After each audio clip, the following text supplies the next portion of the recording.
You're listening to Girls with Grafts, a burn community podcast created by Phoenix Society for Burn Survivors, a leading nonprofit dedicated to supporting the burn community.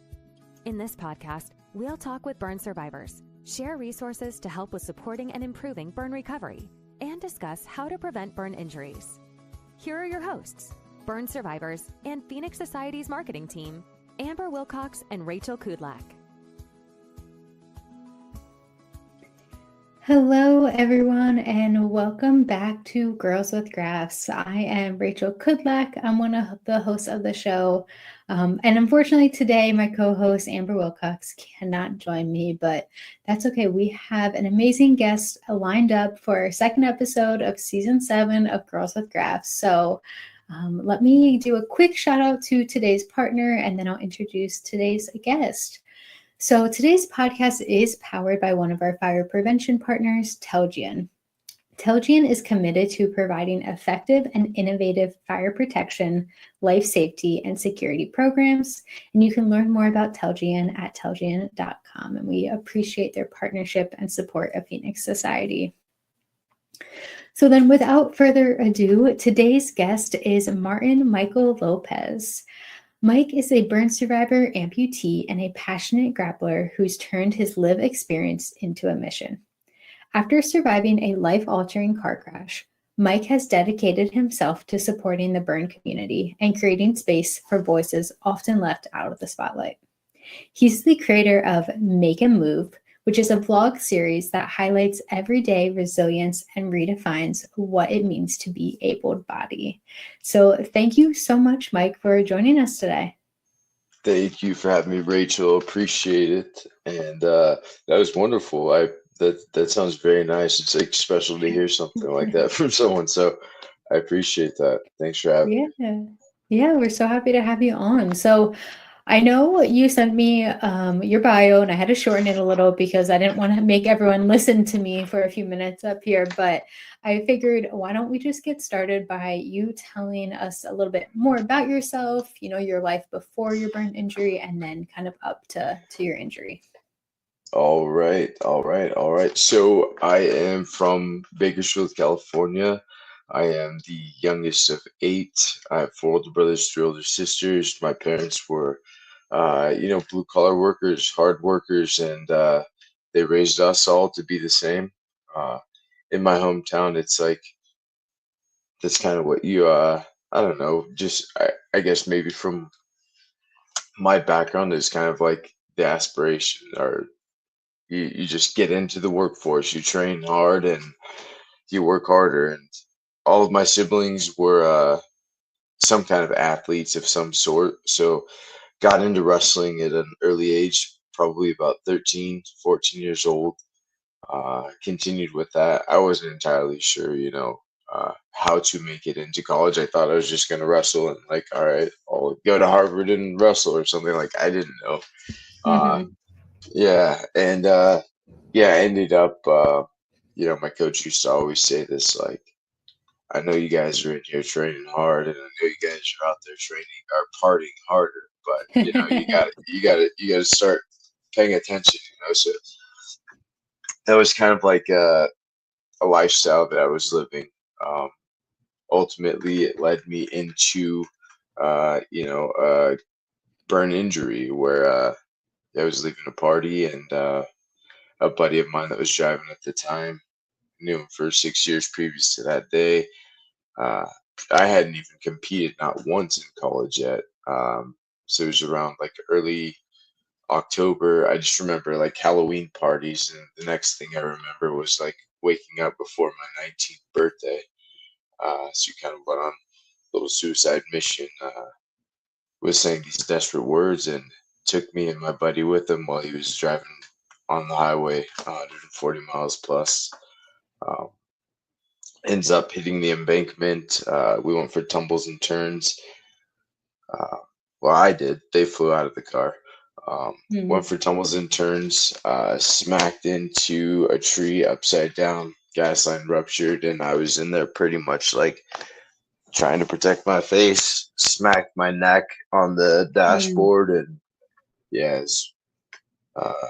it was tragic for my family for the next few months. They told my parents on site that I was gone, and um, my mother, rest in peace, her, she had these like ideas. She's like, you don't know my son. He's gonna make it out of this. I know it. She had some faith, and uh, post drug induced coma. The hospital staff did their work. They unfortunately at the time didn't have a burn unit in my hometown. So then I got Mm, transported from Bakersfield to Fresno, California, all Central Valley, and I was treated there. Um, Actually, Sandra Uvino, she was a head nurse there. Um, and yeah, her and her staff, they did their job. They did incredibly. Um, I was in and out of there as soon as I was able to. So very grateful for that. Um, Almost immediately after my injury, I was shown a ton of mm, support from the burn community, and it took me a while to recognize this, and like giving back was something that I've always kind of did at a younger age in various organizations, but it really like resonated with me. Having that firsthand experience with the burn community and the support that they gave me, it was almost like a family thing. Um, Post recovery, I know it was like psychosocial was like the toughest thing, mhm. you know, reintegrating myself into society, going back to school, going to college, figuring out who I was. And yeah, it was all just a roller coaster from there. Went back to school probably a year later.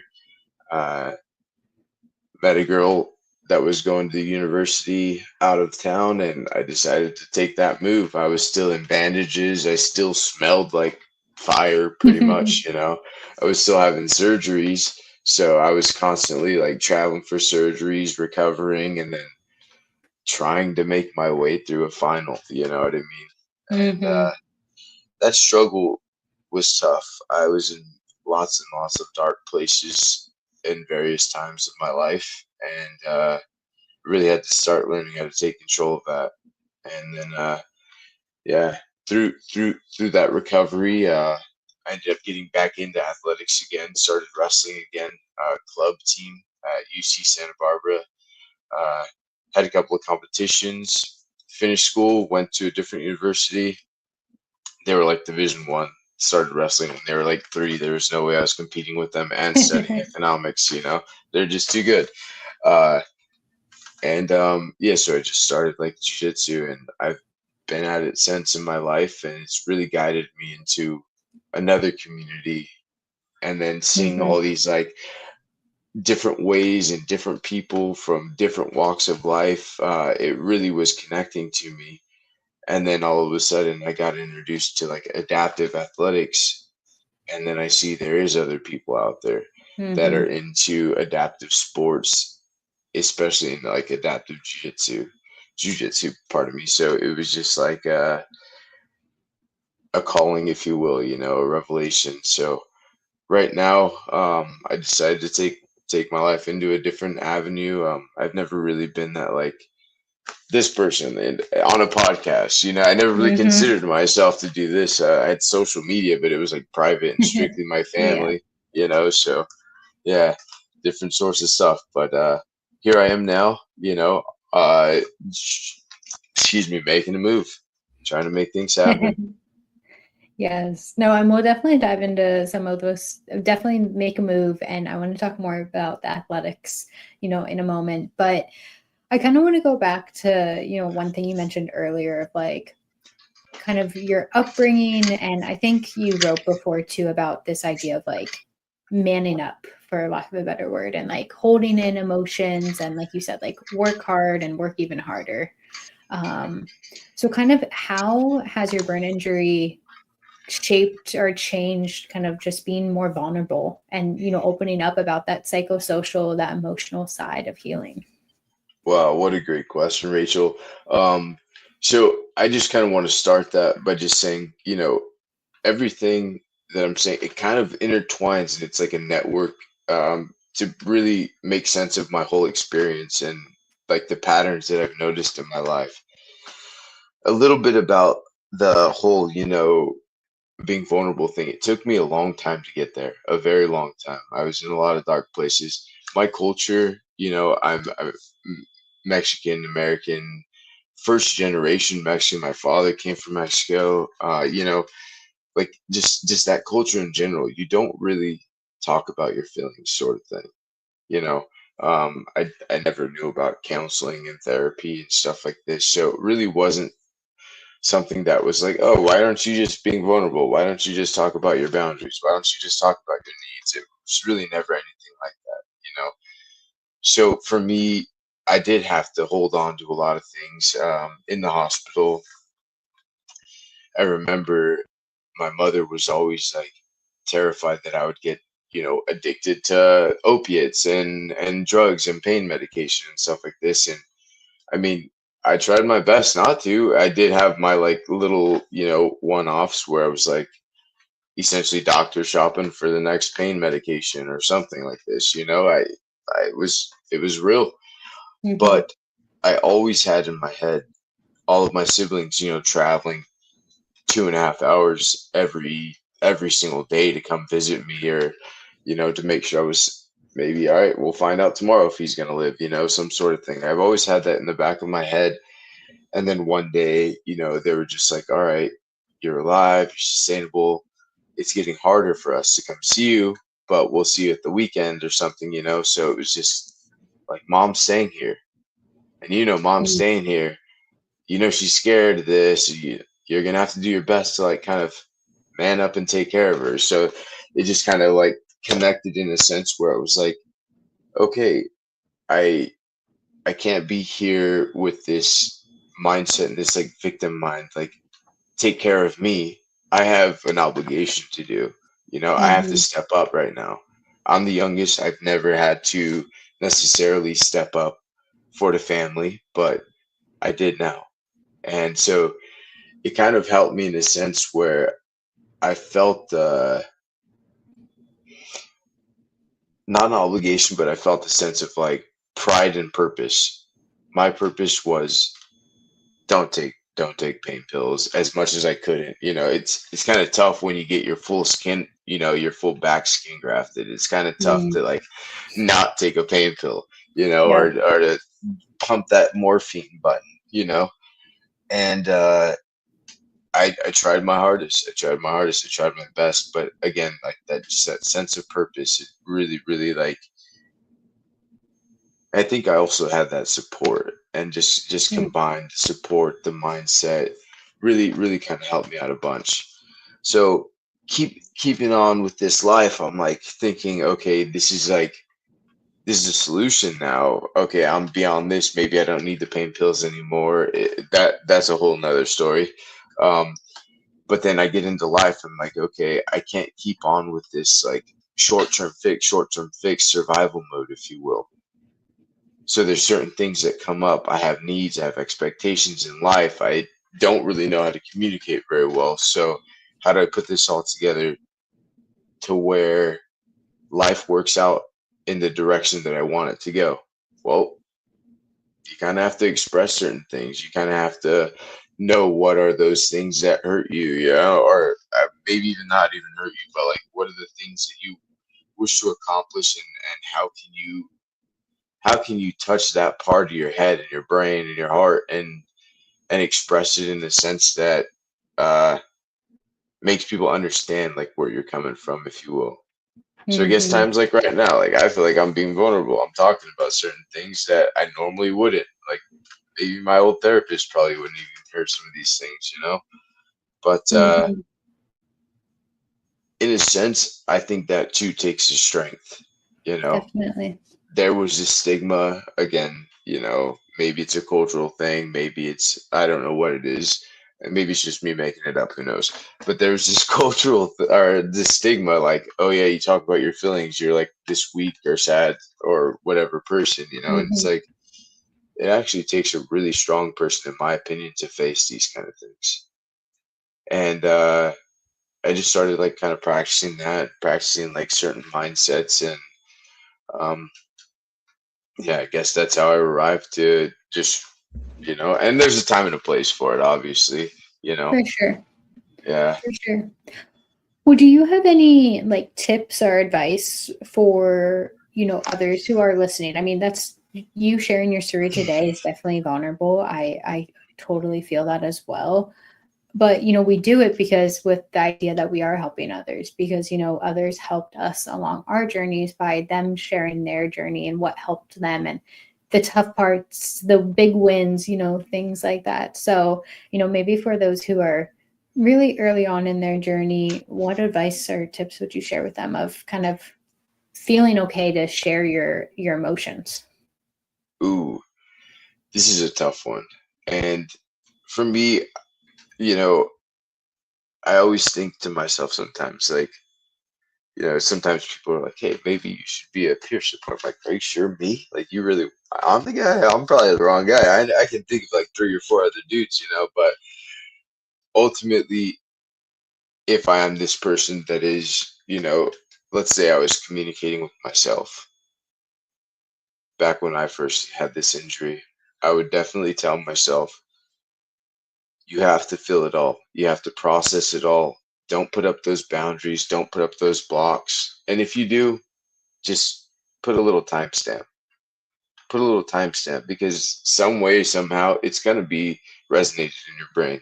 It's going to affect the way you live, maybe. Um, put a little timestamp there and you can touch it later. Compartmentalize it. Go ahead and touch it later. But for right now, whatever you're going through, feel it all and just consider like,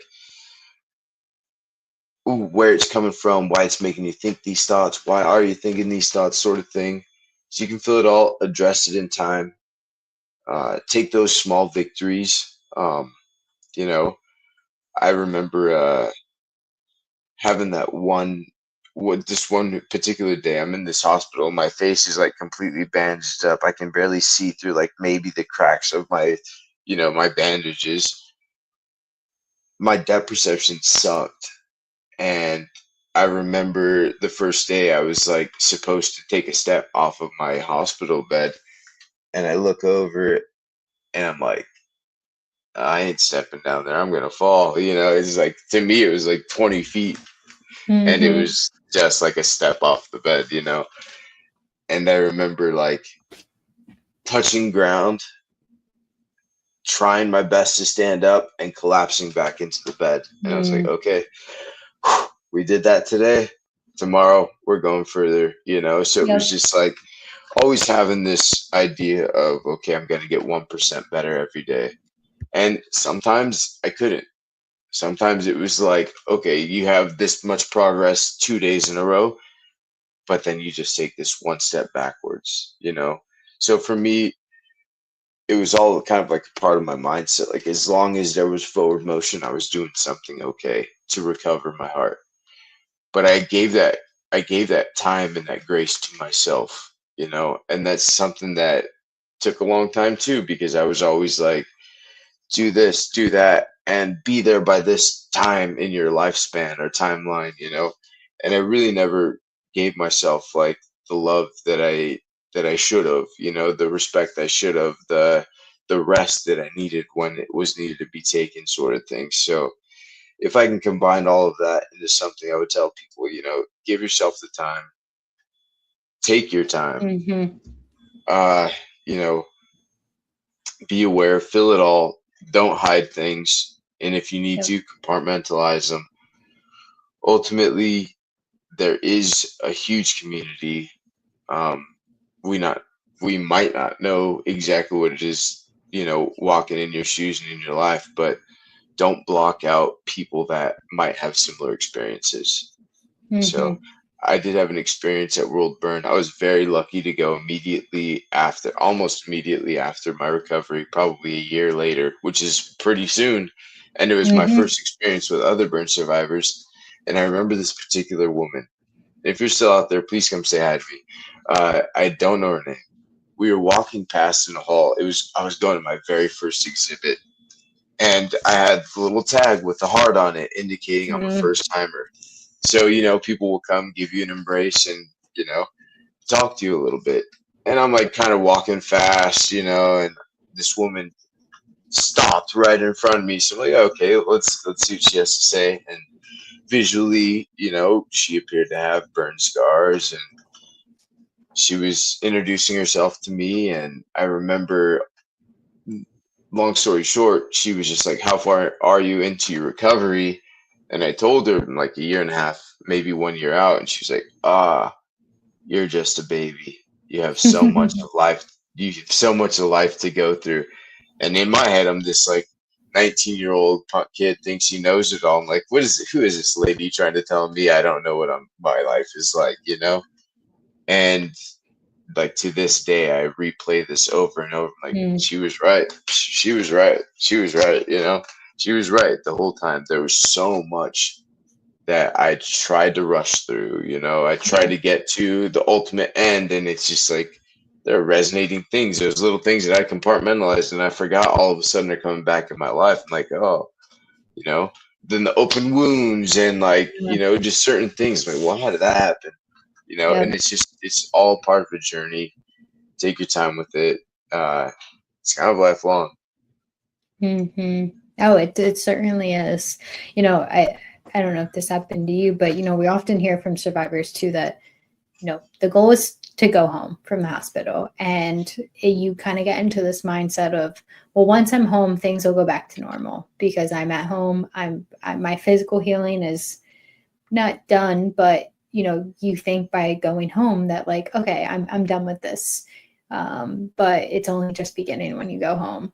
And I think that's really hard for some survivors to realize. And I mean, I totally get it. It's, you don't necessarily want to accept that, especially when you're early on in your healing journey. Yeah. Or even know. For sure. Well, I did want to talk about kind of another vulnerable topic and subject. I know we were going to talk a little bit just kind of about, body image and, accepting your appearance. So I'd love if you could just talk a little bit more about that, experience for you of, going home from the hospital and looking different, being an amputee. Like, how was that transition for you? How did your mindset evolve as well after your injury? Got it. Well, this I think is very important for a lot of people in the burn community, to understand and to address. It really has to be addressed. I mean, some people have visible scars. I wear them every day, Some people don't. They have hidden scars. So their life is like, it's they walk a different life. They can hide them or whatever. They have to address them in the dark. I don't know what that's like. And that to me is probably a whole nother, whole nother thing. Before my accident, I was very vain. I was the kind of person that was like, oh, I had a pimple on my face. I am not going outside. I'm like, like turning my face to like talk to people. I was that guy. It sucked. Like, I thought my worth would be determined hugely on like validation from other people and, six pack, whatever. Like, I thought that was how I had self-worth. So then going into this accident, getting burned on my face, losing my hand, having to like look at myself in the mirror when my vision actually came, it was just like, well, damn, this is different, but I never once thought about like, how do I get this back? I heard about cosmetic surgeries and stuff like that. And to me, it wasn't necessarily like, I've never wanted them. So getting out of the hospital, and again, I do apologize. This is all going to be intertwined.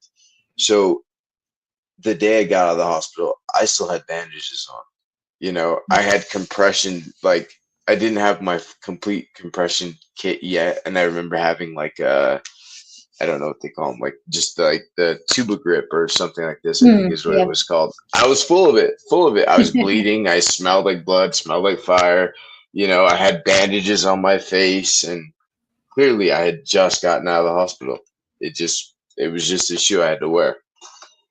Well, I remember getting out and like my family's there, and going out to public. I think I went like immediately to like a Denny's across the street or something, and my mom had been there, several times, so they recognized her. They knew the story. They knew I was getting out on a certain date, and it was just like, I need some food.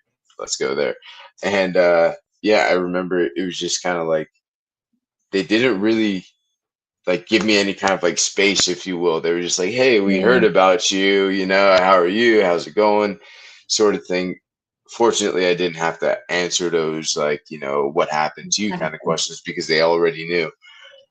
But I did notice that some of my siblings are like glaring off in other directions, and I'm looking like, what are they looking at? And there's people in the restaurant Mm, like staring, you know? And it was like something I never really understood about, right? Like I didn't get it. So I always collected this stuff. And then one time, I'm walking a little bit better and it's just like, hey, I want to go to the mall. Let's go to the mall. So we go to the mall. Again, bandaged up, full of garments, and same kind of situation.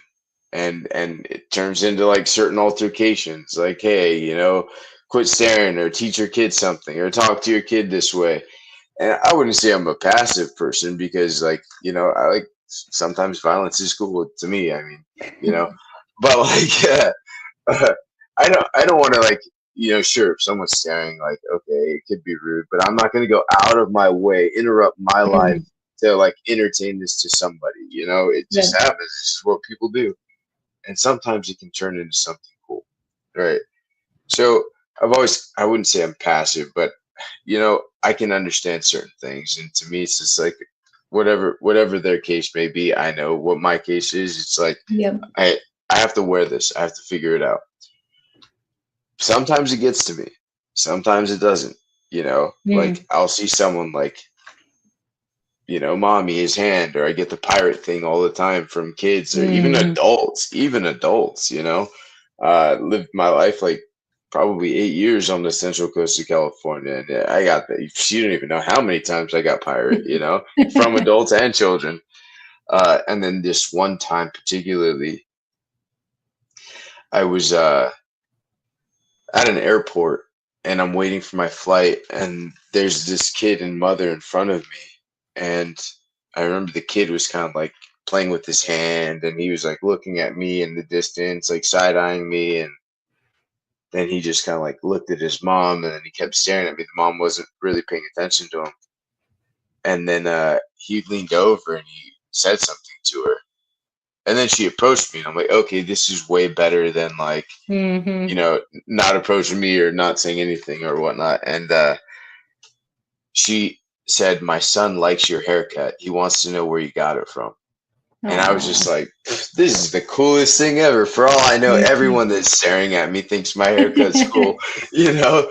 So it's kind of like something that I chose to switch between like that vain kid that didn't go outside with the haircut to like a healthy mindset. It kind of Mhm. like was an interchangeable thing. Like I became more motivated with like strength and endurance than I did my physical appearance. Of course I take pride in the way I look in my appearance, but like what am I gonna do? Like just I mean, I know there's prosthetic noses and stuff, but like, what can I do about that Mhm. right now? Like I was Mhm. born, I don't know, I was reborn with this, so it's like I love that.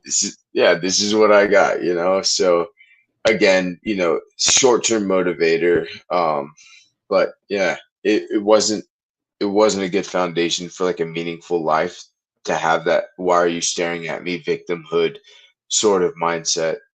So the amputation thing, like obviously people can see that probably very quickly, especially from Mhm. behind you. Then they look at you in the face and they're like, "Well, shit, there's even more, even, even more going on," So that was okay. It was interesting because the way I interact in life and in society, it's like I do feel like I carry myself with certain confidence and it almost like demands a respect, if you will And some people find that attractive. It makes some people more comfortable with communicating with me, and I think that's helped a ton.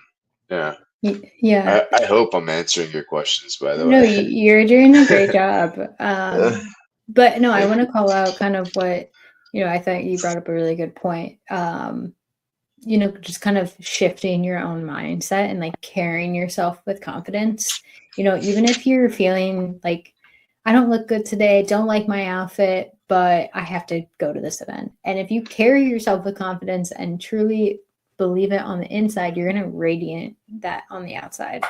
And I think that's especially important for survivors of like, and I get it. Some days are tougher and some days are easier. It really all depends. Some days I don't want to talk about my scars. And, Amber and I talk about this all the time of like, we'll be at the grocery store and someone will come up and ask questions. And like, I appreciate that they're not just staring, they're asking questions, but also I'm just here to grocery shop and go home. Like, I don't feel like sharing my entire life story with a stranger. So, but I thought that was a really good point of just kind of shifting your own mindset and making sure, if you feel confident and you'll portray that off to others. But kind of on a similar note, I did want to talk a little bit of just, we get questions all the time about dating post-injury, getting back out there, not even romantic. I mean, yes, romantic relationships, but also, being kind of a young adult after your burn injury and just making, new friends and, those types of relationships. So if you don't mind sharing, can you just kind of talk a little bit more about, experience with that? And if you have any tips for survivors as well. Got it. So if I could just reiterate the question, like relationships, dating, and some kind of like advice for this, right? Yes. I'm gonna have to ask you for maybe No your worries. I'm gonna have to ask you for some insights on this because some of this stuff it's kind of interesting, but I've noticed this for a long time. And so it's kind of undeveloped also, but I think I'm onto something. So I would love to hear what you think. I've had various relationships as far as like friendships goes and as far as dating goes, right? Let's just start with the friends thing. I've, I've met friends, I see a lot of friends. I have a lot of friends right now. And I make friends constantly. Some people are from the community that just understand and they have this resonated thing where they can just see beyond the scars and you're just seeing another person. Let's see what kind of person you are. You know, there is a sense of maybe some kind of like attraction where they're just like, okay, this person seems like he has something to say, like he has this demeanor, so let's go figure it out. And then sometimes you can see these things. Like I remember being in college and I'm sitting down like second row from the edge, second row way in the back corner, or not even in the back corner, like kind of in the middle, if you will. This classroom fills up in college, granted, adult age, this class fills up except for the chairs around me. And I notice this and I'm like looking around and I notice this one guy, like he walks in and he looks and he comes and sits right next to me. And then he's just like, hey man, is the teacher cool? Like just starts talking me up. And there's certain kind of people like that, man. He's now still one of my best friends. His name's Emmanuel DeRay. He was just raised to not see like, the physical features of a person to judge their like character. He's more a person about like integrity, if you will, and like charisma and personality, and if they're a solid, good person in general, So you have to be open to be able to see these kind of things. It is a whole mindset. Friendships have been great. I don't even know like how else I can say it besides it's been awesome to have these friends. I do know like I have a nephew, for example, that doesn't necessarily have quite well, he does now, but in the past he didn't. He had like a virtual, social friendships. And I mean, there's avenues for that too.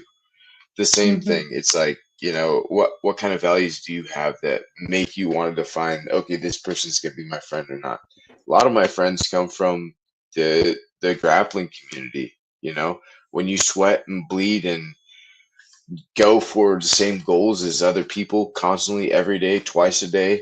It's just like it almost becomes a family, you Mm-hmm. have the same commonalities and you can cooperate with each other a certain way. And it's just like finding that avenue to really establish those relationships. As far as like dating relationships goes, I've been on dating apps before in the past. Um, a lot of my stuff I feel like is like in an organic setting. Like I prefer to meet people organically. Sometimes I have to approach women. Sometimes I get approached. And it does take a lot of like certain courages, certain awarenesses. Like if, obviously like if you have certain eyeballs staring at you, you're like, okay, is she just like intrigued by my presence or is she like intrigued by me? Mm-hmm. And then sometimes there's like, I don't know, there's other things. I've noticed, and I'm just going to ask you on this. I've noticed a lot of times that the women that approach me in my life have been a few categories. And I'm not sure how appropriate this is, but I'm going to say it. They've been psychologists, they've been sociologists, and they've been narcissists. Now, if you're familiar with these three things, there is a reason for these, like, how do you say, like, uh, I'm blanking out right now. There are reasons for these like stigmas, if you will. And sometimes they say like these people get into certain things because they're kind of damaged or they're kind of traumatized in their head. And so they're attracted to what they see. And what they want to find out is, why is this person visually disciplined? Why does it seem like he has the answer? And I didn't really like go through these things until a while. And so I can go on and try to like elaborate on all of these three settings, but honestly, this is what I feel like. I feel like it happens. Like these narcissists would like want to feed their ego with whatever they see me having.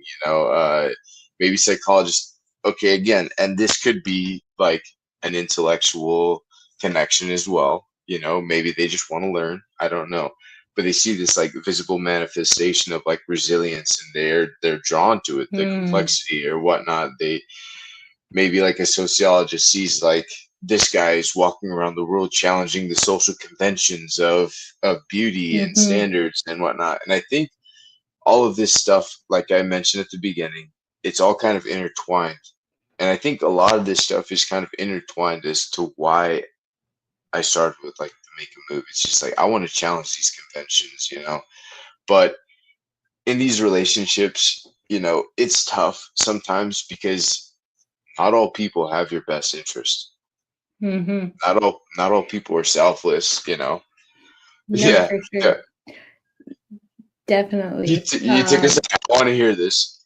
No, I mean, I think, my experience is a little different from yours in terms of like dating, but I I think that kind of goes back to what we were talking about earlier of like, when I was a teenager, young adult dating, I wasn't confident in myself because I was still kind of, and I still do this sometimes today, but, I was comparing myself to others like, oh, well, they don't have scars, so they're prettier than me. Or, the world of social media today, too, obviously doesn't help anyone's self confidence, let alone when you're a burn survivor and you have visible differences, especially.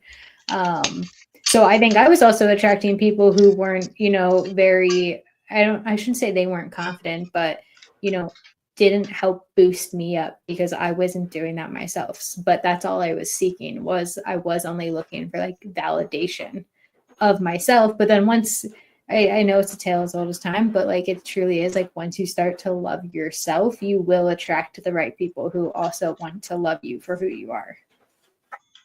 So a little bit different of experience than you, but that is an interesting point of like attracting people who kind of see your resilience, and like they're attracted to that.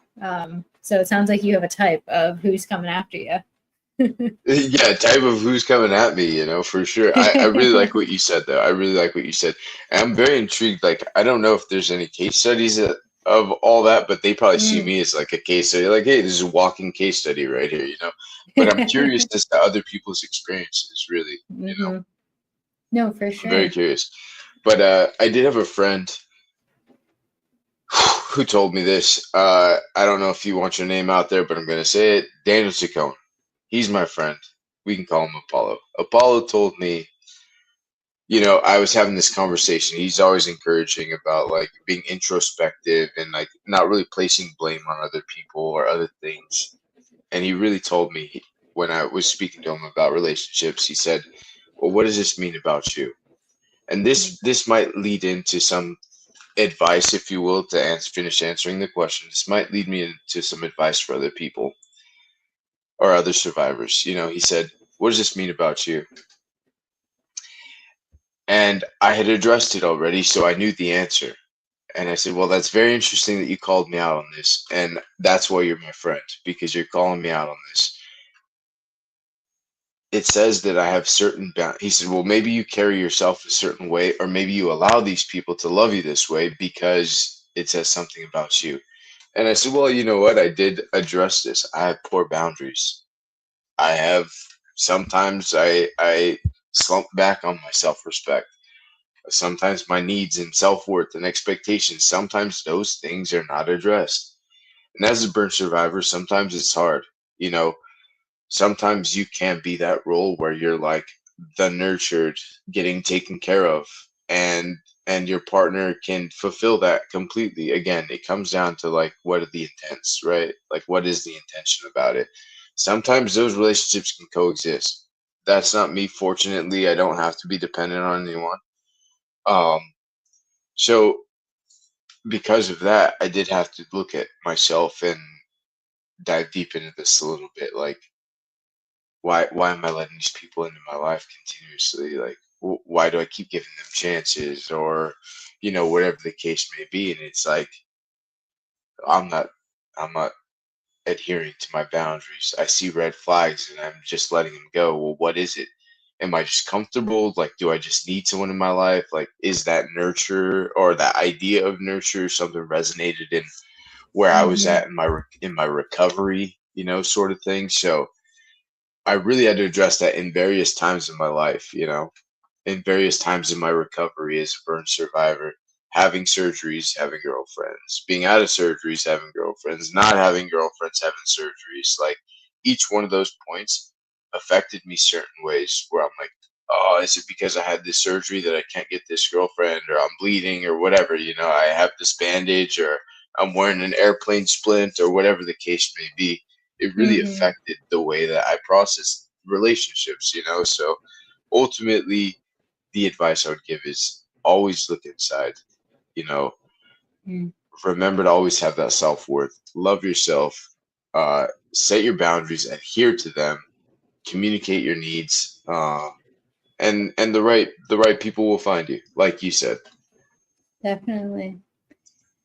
No, for sure. And I know you talked a little bit about this quickly, but I want to dive more into your vlog series, Make a Move. So can you just kind of tell us, how Make a Move came about, what it is, and, how our followers can also keep in touch and follow along? Absolutely. So I appreciate you for bringing that up. It's a little bit into, like adaptive athletics, and it kind of led me into getting into Make a Move. I've always been about challenging myself physically, like I mentioned. My siblings were all athletic. My nephews, they've all been wrestlers. My brothers all wrestled, and I I found that continuing with athletics has been so healing for me. It allows me to like process my thoughts, process myself, and hey, maybe I didn't get an open wound. Well, I have by falling before, but like sometimes get them on the mats. And it's just like these sort of things are all a part of like my healing and recovery as like being a burn survivor. Like it gets to my head. Why is it that every time I fall, I get busted open? Well, you have skin grafts, buddy, you know, sort of stuff. So I have to process these things, right? It really wanted, I guess, I really wanted to present these sort of things to people that wanted to listen, if you will. Um, I have people constantly telling me, "Oh yeah, this is so inspiring. You're inspiring. You're an inspiration." And to me, in my head, I'm just like, I'm just a regular guy doing my thing. I just have different circumstances than everyone else, but everyone else does too. They're like, "No, like you got something, you know." So in my head, I'm like, maybe I should showcase some of this a little bit, and not necessarily showcase the good, showcase the bad a little bit too, because I have bad times. I have trials too, but I also have a lot of victories in my life, and a lot of good things come to me. And I have motives and motivations, and I have mentors that really instilled this in me. They're like, you have a way of communicating certain insights to like any demographic, any age of people. And that's a very powerful tool that you shouldn't like dismiss. You should capture it. And I'm thinking like all of my life, I've done things that were out of my comfort zone, like taking that one step off of the hospital bed, walking with my gown up and down the burn unit, carrying my IV drip. Like, I don't want to do that, you know, but I did, and I got out of my comfort zone. So putting myself on multimedia platforms was just one other thing, but it took me a long time to like get there. It took me a very long time to just here I am. Here I am, vulnerabilities and all, because it takes a huge sense of that, in my opinion. And back to like the motives and motivations that I have, there's a lot of people that I know that are in athletics and in sports that have experienced certain things or just in life, and they're still there incredibly tearing it up and killing it. So I'm like, okay, let's redefine these societal perceptions. The people that are like, you can do it, you cannot do it. You don't know how many times I've heard this. Oh, you can't do that. Like, watch me, you know? So make a move essentially is more than just a vlog. It's like a mission. Like I'm out to showcase not just myself, but everyone out there that's doing the damn thing, that has the right mindset, that's tearing it up in the world. I remember this one time, first ever time I was at a burn camp. We are playing ultimate frisbee. Long story short, I got tossed the frisbee. I catch it. I'm turning around to run. I catch the frisbee. I turn around to run. First thing I see is, I don't remember her name. I think her handle's like One Leg Meg or something like this. She's on crutches. Little girl, probably 8 years old. One leg, playing ultimate frisbee with adults, with kids, on crutches, running after me. She reaches out with her crutch and pokes me right in my stomach. And here I am, this like 170-pound man. She's like maybe 70 pounds. Hits me with this crutch and like boom, she flies backwards.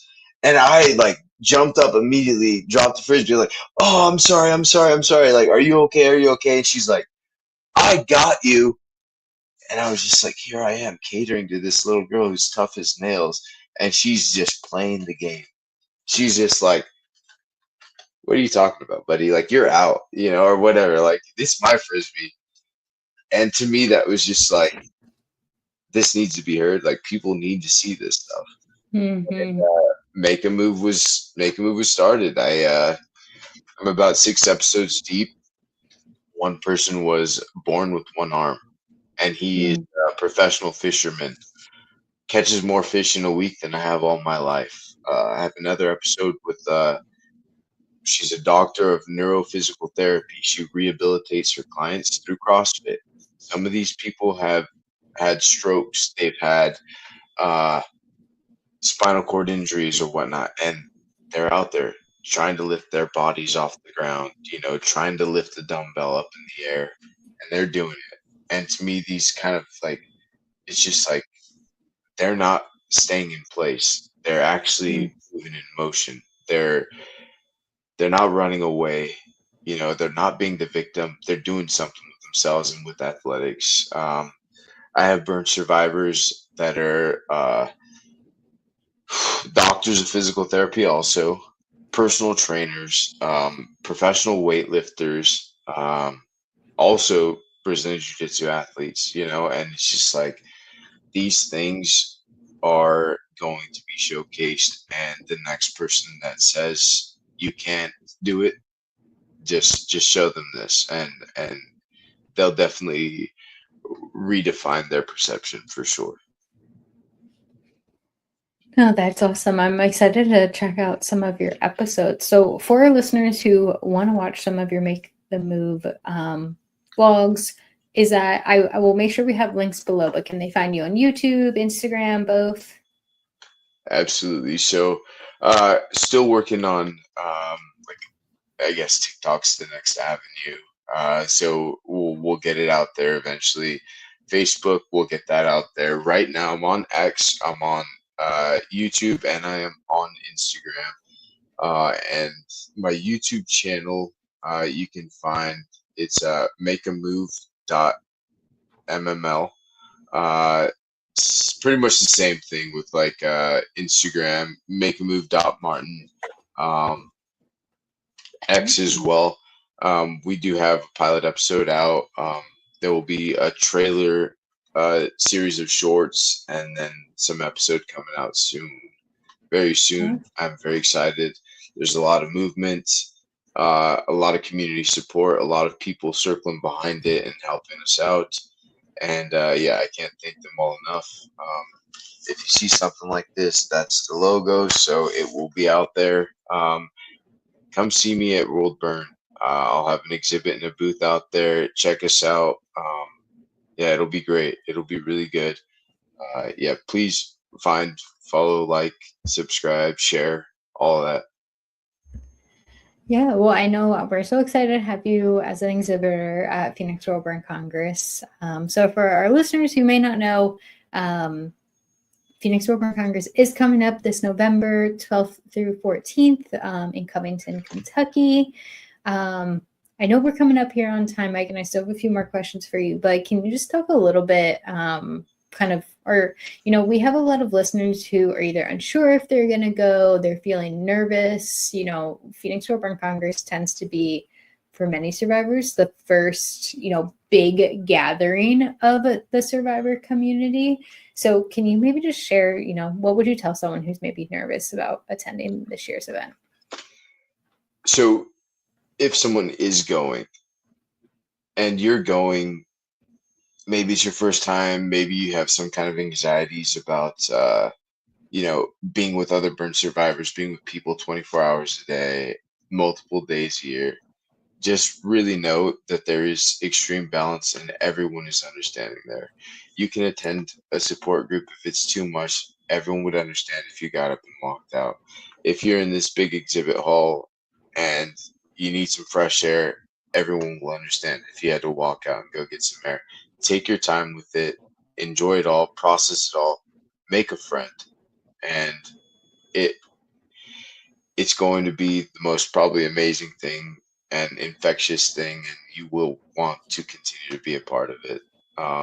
Have a good time, be yourself, be present. Again, take your time with it, and ask questions to people. Like, no one gets offended. There's not very many egos, or not any, if you will. And say hi. Yes, no, that's really great advice. And we do have, some first timer events. But, if you are ever feeling anxious or scared or alone, don't be. There's a whole community here for you. So I love that. Well, before I get into some of our final questions, one thing we're trying out new for this season is kind of a lightning round of myths or truths. So how this works is I have a few statements here. I'm going to read them out, and then you can either say whether they're a myth, whether it's a truth, and if you have anything else, we can kind of quickly breeze through some of these. So the I'm first, nervous, Rachel. Nervous for no, this. I promise they're easy. Okay. The first one is, the statement is, it's weak to ask for emotional support. That is a myth. Yes. What about sharing your story makes you vulnerable? That is also a myth. This next one is, it's normal to grieve the loss of a limb. I think I want to say that's the truth. Yeah, I think so as well. This one I think you'll definitely have a take on. You can't be an athlete after a burn injury. You can, yes, this is the truth. Very true. Very truthful. Can. Yes. Yeah, And what about, you can live a full life after a burn injury? very true. 100%. If anything, you have like, go ahead. It's the truth. No, that's, I You have love it. another opportunity. Come on, live a little. Yep. Yeah. Well, I know we are coming up on our time, but I do just want to quickly, if you have anything you kind of want to share about, your athleticism, like after and being involved in sports post burn injury, if you want to kind of quickly talk about that, I'd love to kind of dive into it a little bit. Absolutely, absolutely. So, I mentioned continued wrestling, getting into jujitsu. Um, Through jujitsu, I've learned a ton about myself, including things about being a burn survivor. Being present is definitely something that I've learned in jujitsu a ton. When there's this humongous man like trying to strangle you with his arms around your throat, if you panic, you're dead. Sometimes, if you can technically breathe and adjust yourself certain ways, there's escapes, and there is, you live to fight another second, right? And it just kind of translates into that, the whole mindset thing. Like, it might suck now, but in the end, it's going to suck way less than it would have if you had just stopped or gave up or didn't try, you know?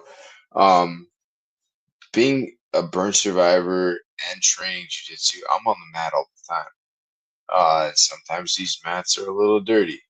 And I noticed that, you know, you have to take care of your skin a certain, like, extra care, because you do have open wounds all the time. So I basically have like a life care plan with me. I have Neosporin, I have the uh oh, I'm blanking on the name right now, but the medicine for staph infections, medicine for ringworms. And I noticed that on all of my graft sites, especially the graft sites, because I guess it's like weaker skin now.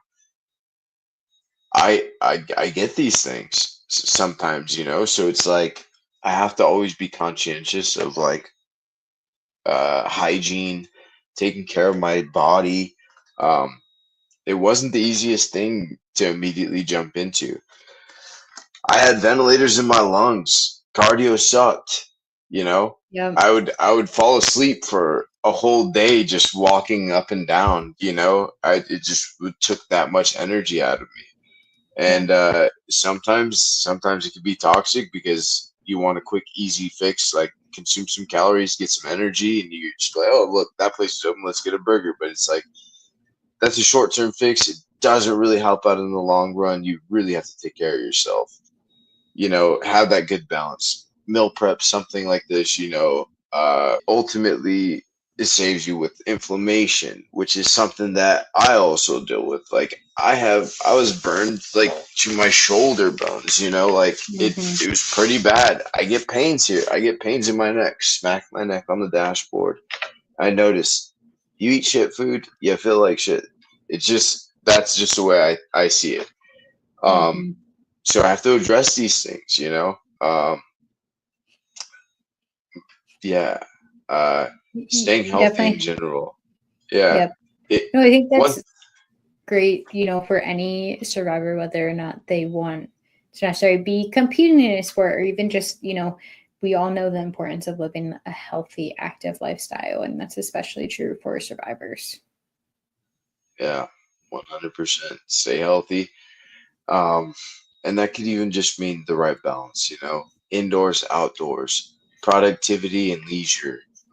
You Hmm. know, like have that right balance. Maybe you're in the office for too long, and some people just carry it with them and just live their life only to work, and it's like sometimes that leads to stresses, and sometimes that leads to, navigating life in a way that is uncomfortable for you or other people, and you just internalize it so much. It's like you kind of got to take a step back and really see the bigger picture, smell a flower, you know, taste a Hmm. rainbow. I don't know.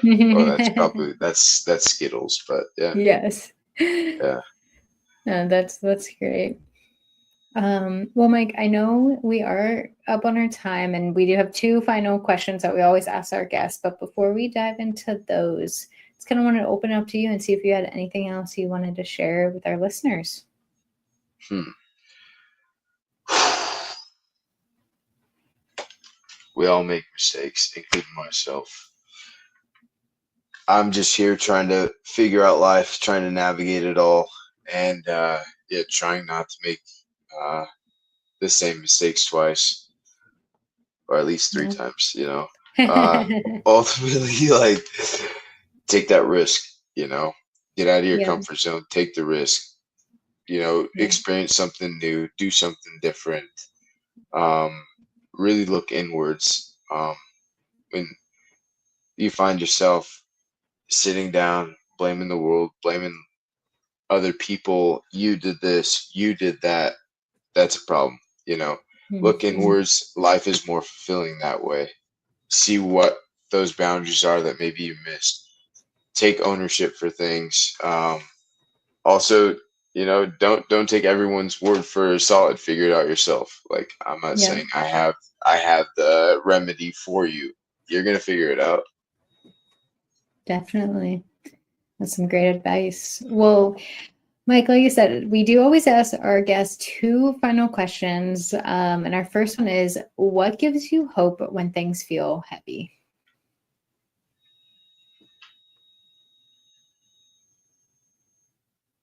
What gives me hope when things feel heavy? Hmm. Well, this is a really tough question. I wish I yeah I prepared for that. stumped you. I stumped you at You the s- end. you s- you stumped me. Yeah, definitely. So I kind of always say this. Like I've had two of my worst fears already happen. Like my mother dying in my arms and Mm, nearly being burned alive.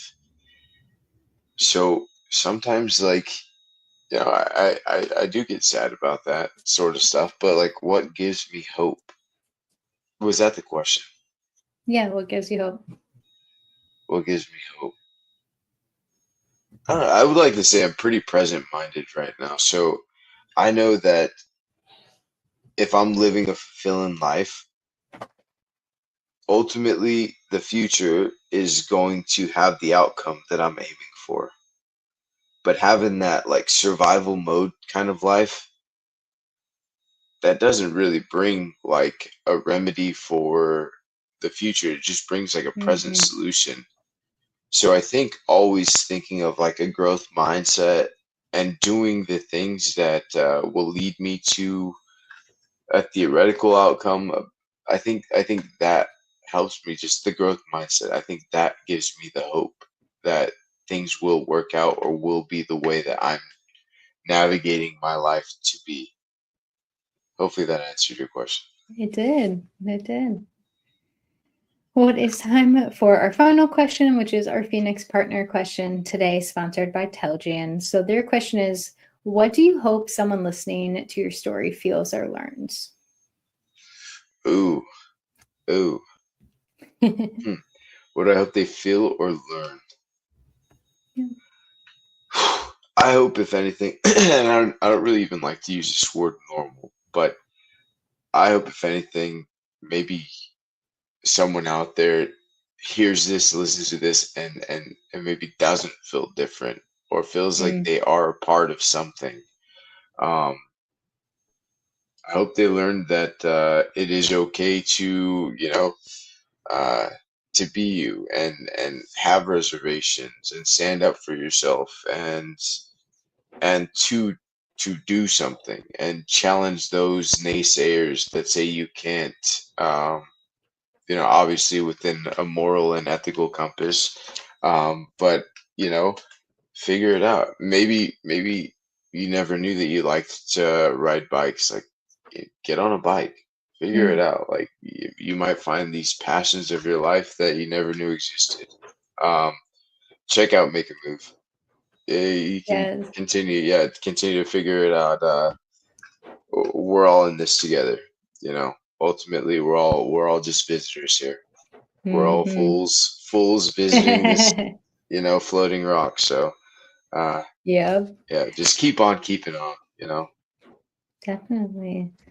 Yeah. Well, Mike, thank you so much for coming on our show, sharing so much with us. Definitely for our listeners, check out Make a Move. We'll make sure we have that linked in our show notes so you can easily find Mike and everything he's doing. But yeah, thank you. And there's the logo. Yes, thank you again so much for joining me today, Mike. Thank you for having me, Rachel. Appreciate Awesome. you. Awesome. Thanks so Thank much. you.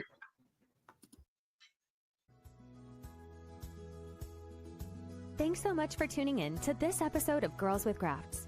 If you are enjoying this content, please feel free to rate, subscribe, and leave a review wherever you listen to your podcasts. This helps others find the show, and we greatly appreciate it. Thanks again for listening, and we'll catch you in the next episode.